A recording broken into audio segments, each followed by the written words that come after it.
할렐루야, 과학교 성도 여러분, 지금은 4월 1일 금요일 새벽 예배 시간입니다. 우리 함께 사도신경으로 우리의 신앙 먼저 고백하겠습니다.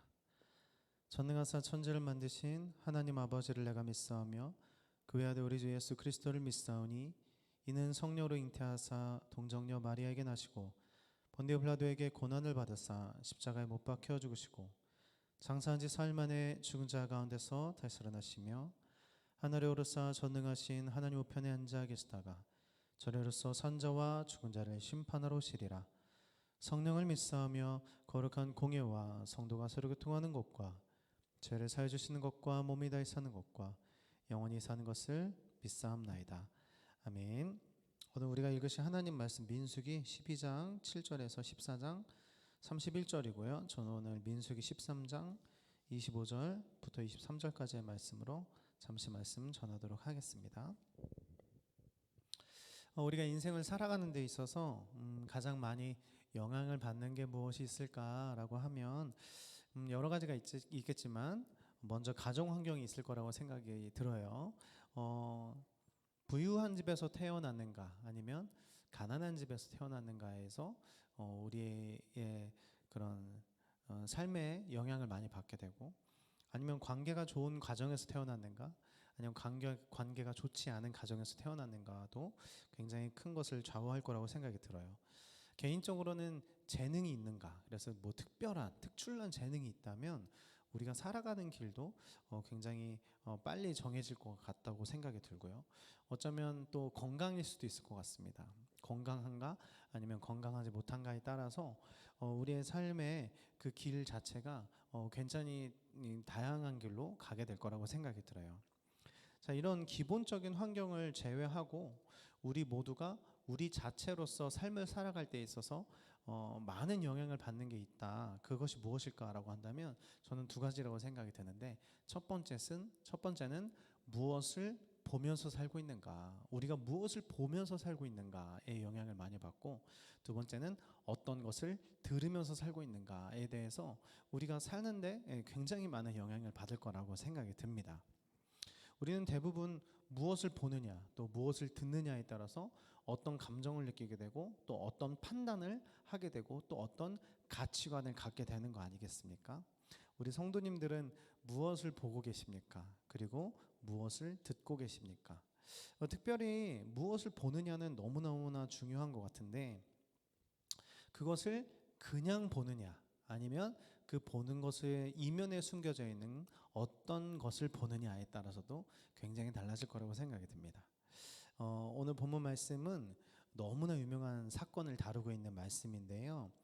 이스라엘 백성들이 이제 광야에서 드디어 이제 가나안 땅 앞까지 도착을 하게 됩니다. 가데스 바네아라는 곳에서 지파마다 대표를 뽑아요. 그래서 12명의 정탐꾼을 가나안 땅으로 보내게 되죠. 한 달 동안. 자, 그들이 이제 가나안 땅에서 이제 정탐을 합니다. 말 그대로 봐요. 보는 거잖아요. 자, 봅니다. 그들의 우리가 이 땅을 정복할 수 있을지, 이 땅에 살고 있는 사람들은 어떤 사람들인지 이렇게 봐요. 보고 이제 돌아옵니다. 돌아와서 보고를 하는데, 중요한 것은 12명 중에 10명은 본 그대로를 말하는 거예요. 거짓말을 말하는 것도 아니고요. 뭔가 이렇게 뭐 크게 부풀려서 말하는 것도 아닌 것 같아요. 그냥 본 사실, 팩트를 있는 그대로 그냥 말합니다. 그 땅의 실과들은 너무나 탐스럽다. 젖과 꿀이 흐르는 너무너무 좋은 땅이다. 자, 그런데 문제는 그 땅에 살고 있는 주민들이 거인처럼 크고 아주 그냥 몸도 좋고 전투력도 아주 높아 보인다. 그 성은 또 너무 견고해서 우리가 정복하기에는 너무너무 힘이 들 것 같다. 현실로 볼 때, 사실로 볼 때, 우리가 볼 때 이거는 힘들 것 같다. 왜냐하면 그들에 비하면 우리는 마치 메뚜기와 같이 너무 약해 보이기 때문이다 라고 보고를 하죠. 이것은 정말 말 그대로 그냥 사실을 있는 그대로 본 거예요. 보고 그냥 그대로 보고한 것뿐입니다. 자, 그런데 똑같은 것을 봤는데 12명 중에 2명은 전혀 다른 보고를 합니다. 그 2명은 너무 유명하죠. 여호수아와 바로 갈렙인데요. 이들은 똑같은 것을 봤지만 이렇게 보고해요. 우리 올라가서 당장 그 땅을 정복합시다. 우리가 보니까 그들은 우리의 밥이에요. 기뻐하십시다. 정말로 하나님께서 약속하신 땅이 아주 젖과 꿀이 흐르는 비옥한 땅이고 그 땅을 우리에게 반드시 주실 겁니다. 그러니까 올라갑시다 라고 말을 해요. 자, 10명이 본 것과 2명이 본 것은 똑같은 것을 봤지만 그 똑같은 것을 봤을 때 다르게 봤다는 거예요. 그렇죠? 이 말씀에서 우리에게 주시는 교훈이 무엇일까? 우리의 육안의 눈으로 보면 현실은 사실 가나안 땅과 같습니다. 굉장히 어렵고 사는 게 참 쉽지 않잖아요. 참 힘들고 또 감당할 수 없어 보이기도 합니다. 당연합니다. 아무리 잘 준비하고 아무리 잘 훈련해도 인생에서 예상치 못하는 골리앗과 같은 존재를 만나고 여리고성과 같은 그런 부술 수 없고 넘을 수 없는 그런 벽을 만나게 되잖아요. 돈의 문제라든지 관계의 문제라든지 아니면 과거에 이미 지워버린 그런 후회라든지 뭐 현실뿐이겠습니까? 아니면 과거뿐이겠습니까? 미래를 생각하면 많이들 얘기하잖아요. 눈앞이 캄캄하다고. 우리는 삶을 살다 보면 이렇게 우리의 힘으로 할 수 없는 이런 현실을 마주합니다. 그리고 그런 걸 봐요. 그러면 어떤 선택을 하게 되냐면 나는 안 되는구나. 아, 저거 만나기 싫다. 아, 저거 너무 무섭다. 생각하기도 싫다. 그래서 우리가 선택하는 것은 모른 척하고 도피하는 겁니다. 할 수 없어. 어쩔 수 없어. 우리는 힘이 없어. 나는 안 돼. 내가 무슨 갖가지 말을 하면서 우리가 선택하는 건 결국 도피예요. 도망가 버려요. 이스라엘 백성들은 안타깝게도 도피를 선택했습니다. 하나님께서는 공평한 기회를 주셨어요. 똑같이 보고 하라. 근데 그 공평한 기회에서 대다수의 사람이 아니라 2명을 제외한 모든 사람들이 똑같은 선택을 하게 됩니다. 그 공평한 선택에서 똑같은 선택을 해요. 도피. 그리고 하나님을 원망하고 하나님을 저주하고 결국은 그들의 이 일생일대의 선택으로 말미암아서 그들은 남은 인생 40년 동안의 남은 인생을 광야에서 뺑뺑뺑뺑 돌다가 죽게 됩니다.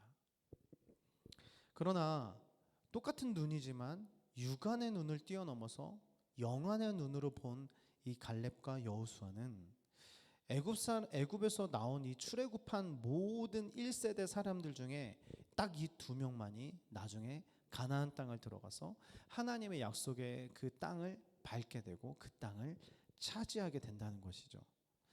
자, 차이점이 있다면 바로 그냥 눈으로 본 것과 하나님의 눈으로 본 것이 다르다는 것이죠. 그들은요 비전의 눈으로 봤다는 겁니다. 비전. 네, 비전이란 나의 눈이 아닌 하나님의 눈으로 보는 것입니다. 비전이란 내가 원하는 것이 아닌 하나님이 원하는 것을 내가 원하는 것입니다. 결국 하나님께서 보게 하시고 하나님께서 말씀하시는 것을 듣는 사람들이 같은 것을 봐도 그것을 비전으로 보게 된다는 것이죠. 자, 광야는 흔히 인생길이라고 합니다. 그리고 들어가야 하는 가나안 땅은 흔히 천국이라고 말을 하고 있거든요.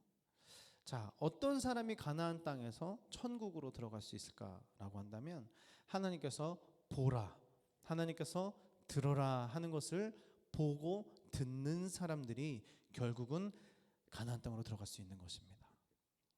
우리도 사실은 보지 못했었고 우리도 사실은 듣지 못했었습니다. 그러나 이제 우리는 하나님의 역사하심을 보고 있고요. 하나님의 말씀을 말씀으로 듣고 있습니다.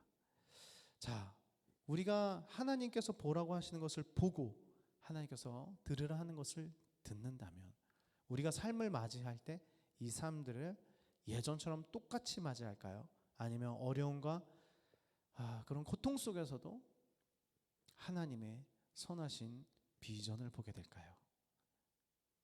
이것이 차이점이라고 생각합니다.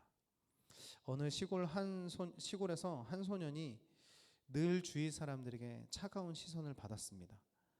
소년의 어머니가 이 아이를 낳았을 때 사실 누구의 자식인지 모르고 낳았던 사생아였기 때문입니다. 동네 사람들은 수근수근거리면서 그 소년의 아버지가 누구일까? 가까이 지내는 친구도 한 명도 없었던 이 소년은 학교에서도 따돌림을 당해서 너무나 외롭고 견디기 힘든 나날을 보냈습니다. 근데 그가 12살이 되었을 때에 마을 교회에 목사님이 새로 부임을 하게 되시고, 이 목사님의 설교가 너무 좋다라는 소문을 듣고 이 소년은 이 교회를 찾아갑니다. 그러나 사람들이 있기 때문에 용기를 내어서 찾아갔지만 뒷자리에서 몰래 들어요. 그런데 듣다 보니까 말씀이 너무 좋은 거예요. 은혜가 되는 거예요. 그래서 이 소년은 주일만 되면 교회를 갔지만 중간에 들어가서 설교만 듣고 금방 나오는 그런 생활을 하게 되었습니다. 그런데 어느 날은 이제 타이밍을 놓쳐서 예배를 마치고 이제 빨리 나가지 못하고 똑같이 나가게 되는 그런 상황이 되었는데요. 누군가가 갑자기 이 소년의 어깨를 딱 잡는 거예요. 그러면서 이렇게 말하는 겁니다. 넌 누구냐? 넌 누구의 아들이냐? 이렇게 물어보시는 거예요. 돌아보니 거기에 바로 그 목사님이 계셨어요. 근데 그 목사님께서 이렇게 말씀하시는 거예요. 아, 야, 네 얼굴을 보니까 너 아버지가 누군지 알겠다. 너 누구 닮았는지 알겠다. 네 아버지 하나님이지? 라고 물어보셨다는 거예요. 이 소년은 이 아버지가 없는 그런 삶에서 살아갔었던, 그 아버지가 없다는 사실에 정말 수많은 상처와 고난을 당했었던 이 소년은 그 목사님의 이 한마디를 통해서 인생이 변하고 달라지기 시작했다고 합니다. 이 소년의 이름이 바로 벤 후퍼라고 하고요. 그는 후에 미국 테네시주에서 주지사로 2번이나 당선되었고 사회와 또 교회에서 아름다운 삶을 살았던 사람이라고 합니다. 그런데 그가 나중에 후에 이런 말을 했습니다. 주일 예배 후 목사님께서 제게 하셨던 그 한마디가 저의 인생을 바꿨습니다. 말씀을 마무리하면서 사랑하는 성도 여러분, 우리가 무엇을 보고 무엇을 듣고 있느냐 너무나 중요한데, 그것을 그냥 육의 눈으로 현실과 그냥 우리가 만나는 것들을 그냥 본다면 아무런 의미가 없고 바람에 나는 겨와 같은 인생을 살게 될 것입니다. 그러나 그 이면에 숨어있는 하나님의 뜻과 하나님의 비전을 보고 듣기 시작한다면 우리의 인생은 결국은 가나안 땅으로 들어가는 인생이 될 줄 믿습니다. 오늘 하루 주님이 보시는 눈으로 보고 주님의 말씀을 듣는 귀하고 복된 하루 보내시기를 예수님의 이름으로 축복합니다. 기도하겠습니다. 주님, 우리가 인생 살아가는 데 있어서 무엇을 보고 듣느냐는 너무나 중요한 문제인데 그것을 나의 지식과 나의 알량한 경험으로만 비추어서 내가 그것들을 판단하고 살고 있는지 않지는 않는지 돌아봅니다. 사랑하는 주님, 더욱더 겸손한 마음 허락하여 주셔서 무엇을 볼 때도 하나님의 마음으로 보게 해 주시고 무엇을 들을 때도 귀한 말씀으로 들을 수 있는 마음을 허락하여 주셔서 우리의 삶 속에서 우리가 보고 듣는 것에서 하나님의 귀한 뜻들을 분별할 수 있는 놀라운 축복을 허락하여 주시옵소서. 예수님의 이름으로 기도드립니다. 아멘. 하늘에 계신 우리 아버지여, 이름이 거룩히 여김을 받으시오며 나라가 임하옵시며 뜻이 하늘에서 이루어진 것 같이 땅에서도 이루어지리이다. 오늘날 우리에게 일용할 양식을 주옵시고 우리가 우리에게 죄진 자를 사하여 준 것 같이 우리의 죄를 사하여 주옵시고 우리를 시험에 들게 하지 마옵시며 다만 악에서 구하옵소서.